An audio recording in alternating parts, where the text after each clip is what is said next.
today. I just want to acknowledge I'm speaking to you from the Treaty 13 lands of the Mississaugas of the Credit First Nation, and just reaffirm the Ontario Green Party's commitment to the truth and reconciliation process. There is no doubt that there is a mental health crisis in Ontario, and it's disproportionately impacting people with disabilities. Ontario needs to do better.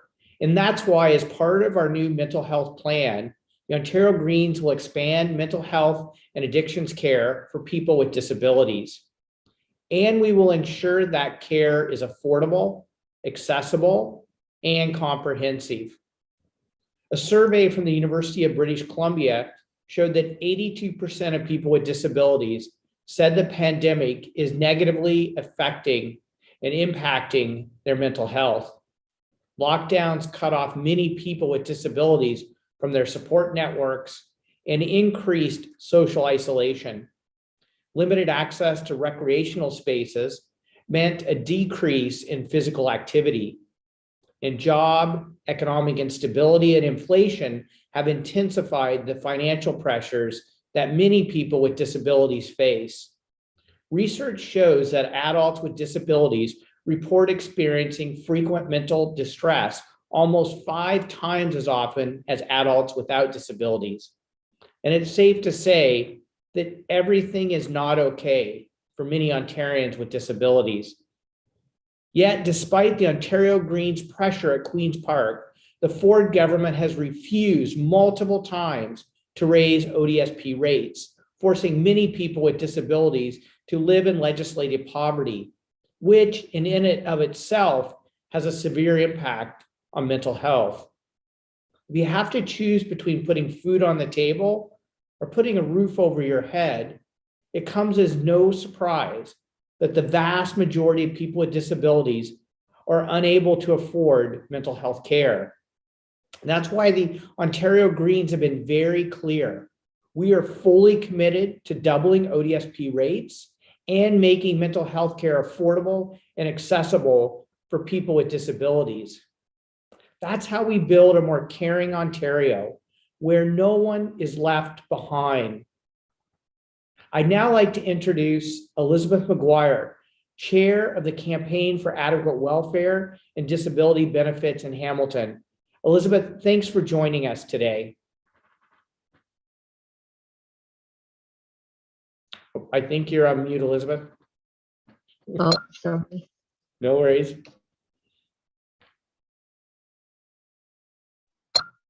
Oh, I'm unmuted now. Yes, thank you, Mike. Would you like me to present now? Yeah, go ahead, Elizabeth. Okay, of the roughly 14.1 million people in Ontario, 515,000 people in Ontario are on ODSP and 445,000 are on OW. And they live on miserable rates. Now, poverty, as those of us in the know, cost Ontario $33 billion. That's policing, hospitalization, emergency care, domestic violence, and all that. And we all know that money problems is the root of a lot of domestic problems, domestic violence, and fights among people. And I can tell you, the campaign, when I first joined it, there were a lot of people who were hostile to each other, hated each other, would rather hurl an insult at each other rather than saying, good day, how are you? But when basic income came in, and this is proof in the pudding, when basic income came in, everyone changed in the campaign. Hi, how are you? How you doing? Hey, did you see that show last night? You know, they were happy to see each other. Money made all the difference in the world, and many of the campaign members were eligible for ODSP or for basic income, but then taking it away, some of the joy remained. And I was surprised because now we still all like each other, even though basic income was taken away. We're still all rowing in the same direction that basic income brought us. But I can tell you this, that mental illness is something that we see at the campaign. Many of our members have to go up to West Fifth, from time to time and get realigned mentally and get some services. Well, being incarcerated in West Fifth is not necessarily the best way to address mental illness. And, I applaud the Greens platform for mental health for all those on disability benefits and that, because it's not a nice way to live. I can tell you this, in Hamilton alone, over 2,700 suspension letters go out every month. That's 3,000 people who have the rug pulled out from underneath them. Now you try and live on 1169 or 733 for OW. Just try it. It's not, you can't do it. You can't do it and maintain mental health. I've always said to be on social assistance, in 6 months, you'll have a mental illness. Social assistance causes mental illness by its constant disruption of your life. And why do these suspension letters go out?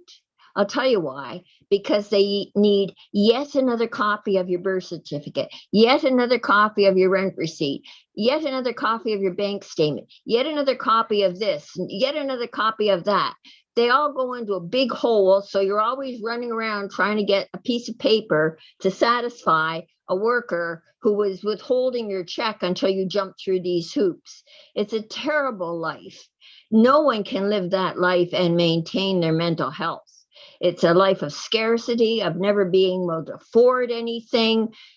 You're removed from society. You are completely marginalized. And I can tell you a specific example relative to the campaign. We've kept the campaign going through the pandemic through Zoom meetings, but half our membership cannot afford a phone or a computer that can do Zoom meetings. So half of us are sitting at home isolated and lonely, and calling me saying, can we have a meeting soon, Elizabeth, in the church? Can we have a meeting soon? And I have to say, well, no, because we're not ready yet. The pandemic's still raging, so I'm very sorry, but soon, I hope. So, I see it play out among our members, all the trials and tribulations that people on social assistance have to go through. And it breaks my heart that I am powerless to do anything. Although I did rail against the former director of OW, saying, you have to provide mental supports that exist in the committee.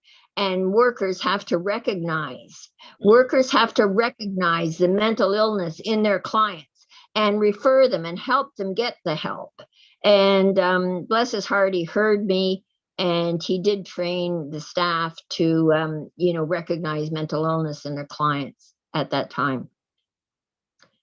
So, only an increase in rates will solve it, and only providing mental health supports. Like I know Doug Ford said he's going to everyone back to work. I'm going to stabilize their lives. Well, I read into that I'm going to suspend suspension letters. But that's not enough. It's not enough. They are not ready to go back to work.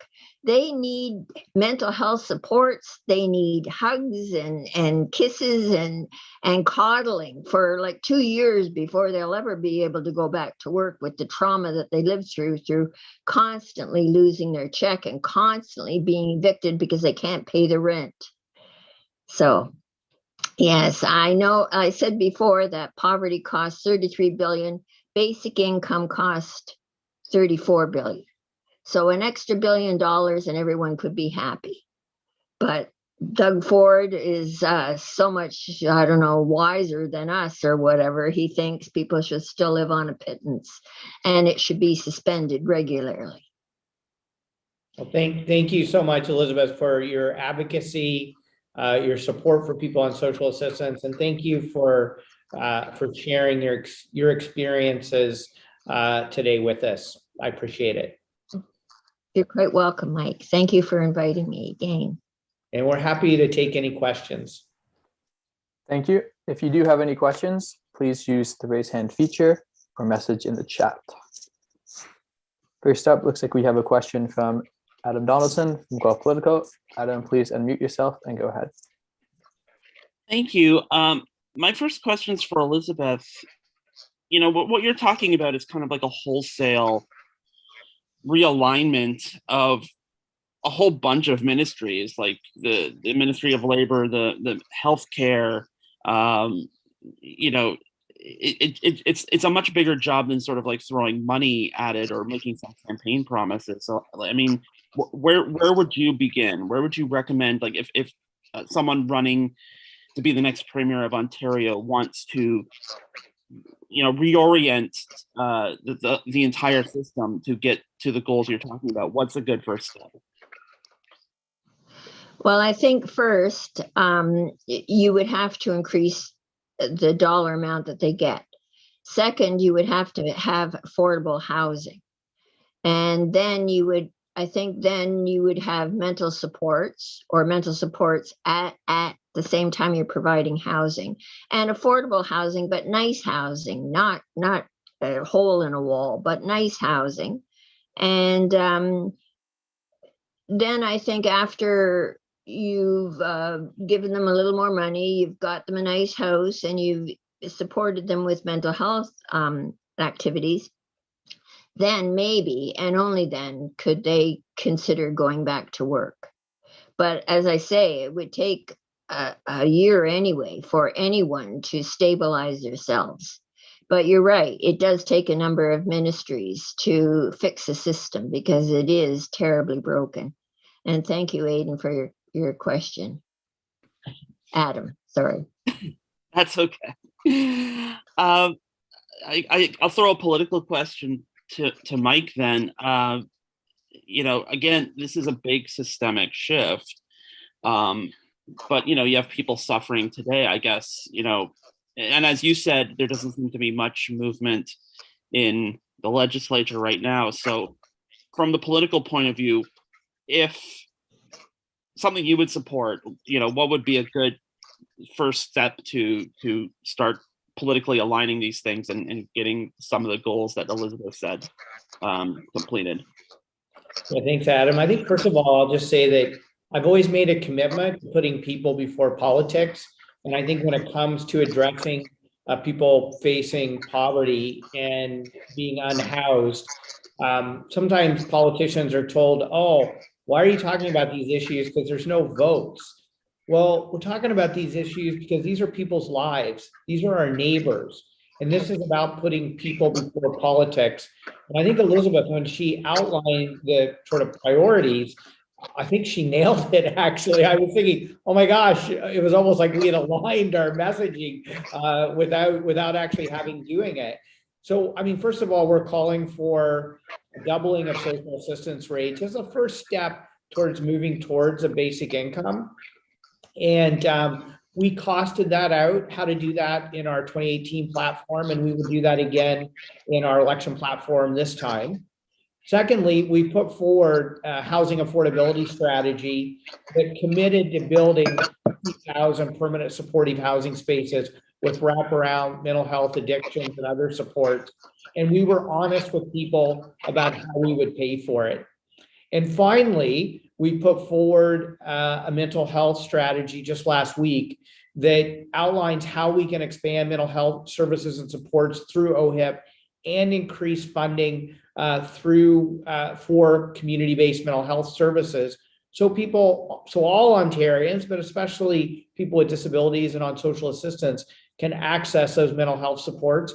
And we were honest with people about how to pay for it. In this particular case, canceling the premier's, planned, I would call it expensive election gimmick to remove license fees. That's $1.1 billion a year that can go into providing people with timely, affordable, and comprehensive access to mental health services and supports. So we're just asking the people of Ontario, what kind of province do you want to build? I know Ontarians want to live in a caring province, and we're putting forward solutions on how to deliver that. Thank you. If there's any more questions, please use raise hand function. Looks like there's no more questions on the line. Back to you, Mike. Well, thank you everyone for joining us. This is such an important issue, and I just want to quickly, if I could just brag about Guelph a little bit. I'm just so proud of the organizations and all levels of government that have come together, particularly around addressing permanent supportive housing and addressing homelessness in our community. And we want to see those type of programs spread out across the province so we can address the housing needs people need. And we want to see the investments in health services and support that people with disabilities and who are on social assistance need and deserve, and so that all Ontarians can access the mental health supports that they need. So thank you for joining us today.